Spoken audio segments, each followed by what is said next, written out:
Hi, welcome to the Gluten-Free Eye channel. I'm Dawn, and today I want to talk about weight loss, weight management, and dieting tools. Maybe approximately about a year or two ago, I posted a video about joining Weight Watchers. Actually, it's a little bit over a year ago because I tried to do it like in October of 2017, and I signed up for the online plan. I knew that I wasn't going to have the time with work to actually go and weigh in at Weight Watchers. Also, the local Weight Watchers in my town is above a Greek tavern, and I think that is like counterproductive anyway. But I signed up online. I got the books listing all the points and listing the gluten-free points for the gluten-free products, and I began using the Weight Watchers diet. And let me tell you why I didn't stay on the Weight Watchers plan. I was starving. I'm going to say it again. Okay? I didn't stay on the Weight Watchers plan because I was starving. The points for gluten-free foods was so high, incredibly high. I would be getting a ridiculously small amount of food for the maximum amount of points. And the way that I was getting the free points, you eat a lot of fruit and a lot of vegetables, was that I was eating a lot of raw vegetables, like a lot of carrots, a lot of celery, a lot of tomatoes, a lot of diced peppers, which is good and is, fine and dandy. But like I said, my meals were like vanishing, and I'm starving, and I was finding that I was getting headaches all the time. So I was comparing notes about points with someone else who I knew was on the Weight Watchers. They weren't doing it online. They were actually going to the meetings and weighing in, and I was looking at their meal plan and their points, and I was seeing that they were getting more bang for their buck. They were getting more meals. They were getting more nutrition for it. And especially when you compare like the meals at like the lean cuisine to some of the Weight Watchers points, the points for the people who weren't eating gluten-free meals were significantly lower than the points that were for the gluten-free meals. So if I bought a gluten-free meal and I wanted to eat that because I didn't have time to cook or something, I would be using a significantly large amount of my points. Am I saying that the program doesn't work? No, I'm not. I'm just saying that for me, it wasn't going to be a healthy program long term because, like I said, I was hungry all the time. And when people are on a diet and they're hungry, the likelihood is that they're going to cheat. I was also getting headaches, and the headaches were stemming from the fact that I wasn't getting enough to eat. So I had decided to stop doing Weight Watchers. So the next question is did I lose any weight? And what did I do? Yes, I did lose weight. I think I'm at a point right now where I've kind of like plateaued. I'm not gaining, but I'm not losing anymore. And I'm fitting into a size 8, which was the size of the all clothing that I had. So I'm perfectly fine with that. What I did was I kind of made my own diet plan. Like, I typically don't eat packaged foods. What I found myself doing was on Sunday roasting a whole bunch of vegetables for myself. So I would take out the cookie sheets, put 2 to 3 different types of vegetables on a cookie sheet, put a little olive oil on each. So if I had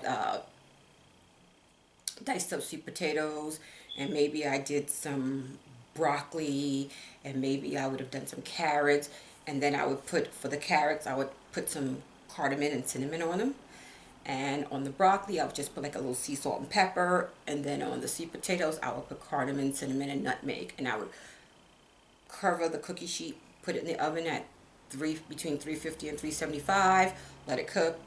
Uh, Put it in little containers. I would also eat boiled eggs in the morning. I would have a boiled egg. I would have a plain yogurt. I would have fruit separately.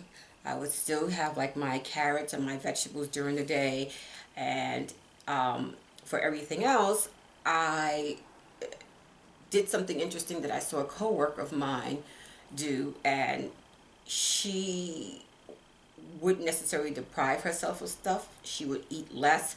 So if I went shopping and I saw something that I liked, I would buy it, but I would ration the food to myself. And a teaspoon or a table, like two or three, sorry, not teaspoons, like 2 tablespoons, I would put it on my plate so I'd have a smaller portion. I did like a lot of broiled salmon, baked chicken, no fried foods. First of all, I don't like the fried food anyway because I don't like the mess that it makes in the kitchen on the stove, and it's a lot of extra cleaning. But fried foods were definitely out. I did have French fries, but I would only have like five. And people like, oh my God, why are you eating five French fries? Also, on days when I didn't feel like having a boiled egg in the morning, I would have a bowl of oatmeal. Gluten Frida has a gluten-free oatmeal. I would have that. Had to have flavors, or I would take the plain oatmeal, and I would add cinnamon and nutmeg to it. I don't add sugar to anything, so that's another thing. I don't add sugar unless I'm baking, like sweets. But like if when I have my tea, I don't add sugar. So if I have a tea with lemon, I have no sugar in it. If I have an herbal tea, I have no sugar. If I have like they have these gluten-free coffee creamers, and they have also dairy-free and gluten-free coffee creamer, I would have that and add no sugar in it because that has a natural sweetness. So I stopped adding sugar to my food when I ate oatmeal. I didn't add sugar to it. And I think that also helped out a lot.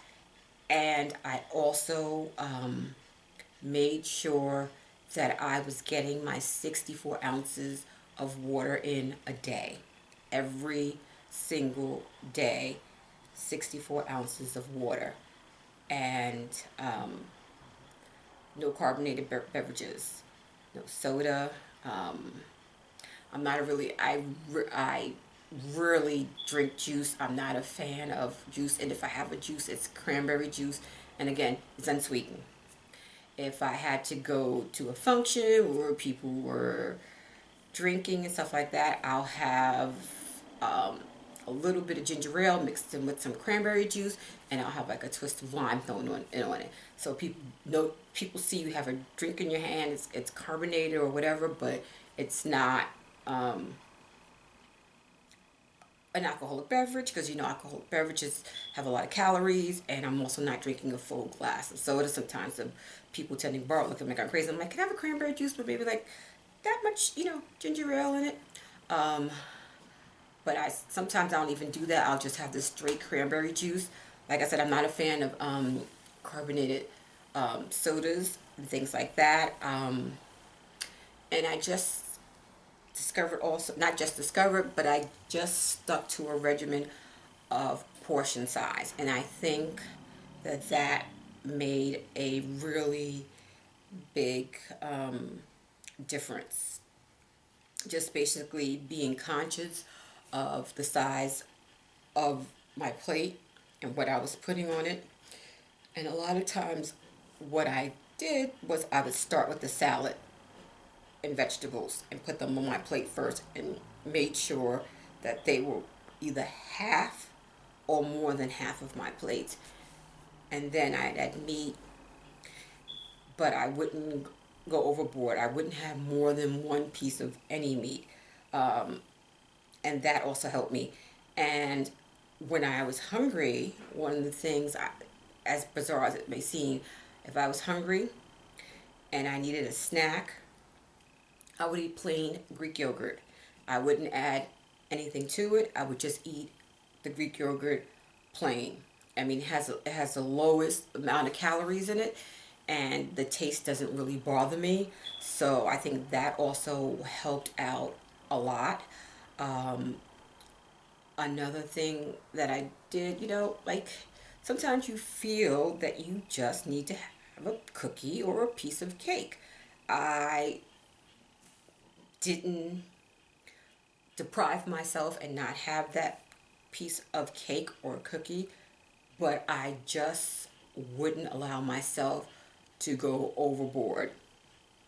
And then the other thing that I did was I found for myself it's counterproductive to weigh myself every day on a scale because I was obsessing about numbers. Every now and then I weigh myself, but I try just to wait until I have my doctor's appointment for my physical to actually look at the numbers. So instead of constantly weighing myself, I took out a couple of pieces of clothing. One was a dress, and one was a suit. And I would constantly try it on to see if it fit. And if it fit, then I knew that I was making my way toward my weight goal. If the skirt of the suit, if I got it zipped further or it fit, you can tell how your clothes look when they fit your body. If it fit better, then I knew that I was slowly declining in weight.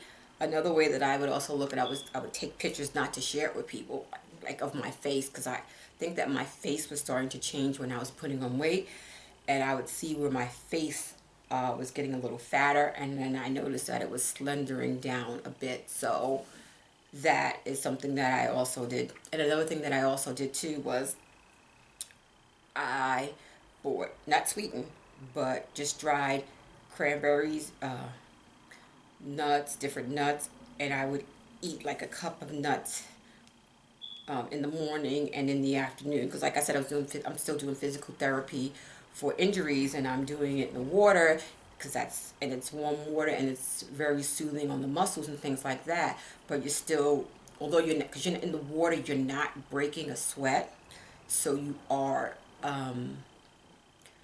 burning a lot of energy, but you just don't feel it because you're not sweating because you're in the water. So I wanted to make sure that I was getting a balance all around, well represented a picture of everything in the food groups. If I ate rice, it was brown rice. Um, and I would also eat brown rice mixed in with quinoa. Not an overboard amount. Like I would have a measuring cup and I would use the cup for it.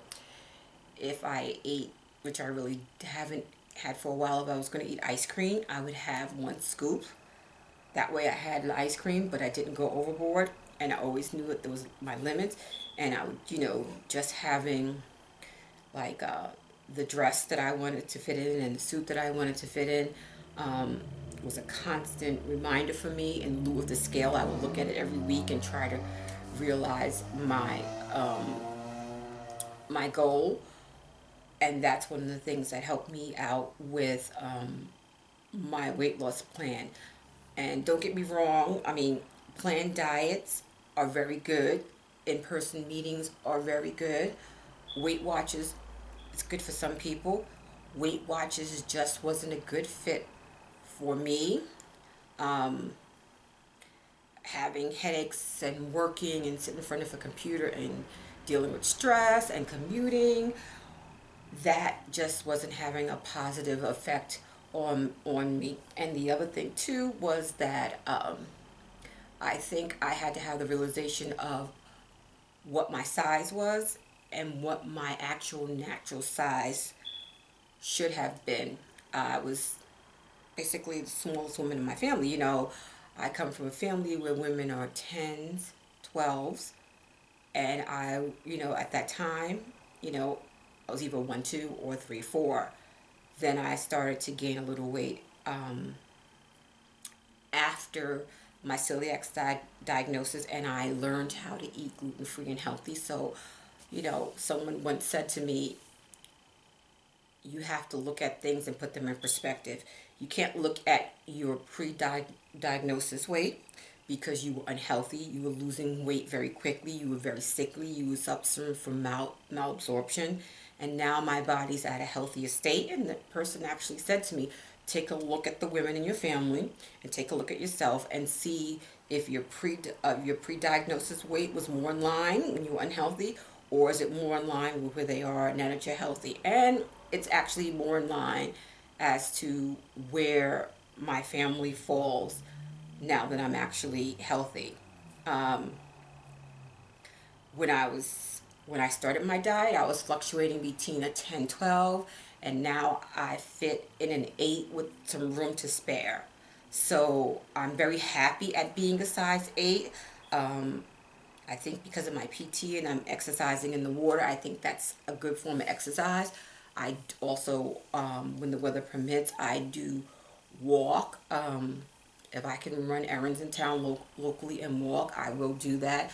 I, I because of how I commute in the city where I work, I do walk to and from my transportation hub, and then I have to walk when I get to my town. So I have a step counter, I have a smart watch, so I average anywhere between 12,000 and 10,000 to 12,000 steps per day, which is a plus, in addition to the exercises that I'm doing in my PT.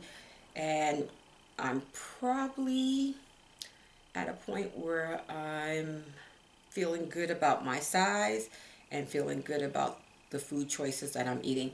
So that is it for me and my talk about my weight loss journey and why Weight Watchers didn't work for me. If you have any questions or you want to post any comments, please feel free to do so. Please feel free to email me.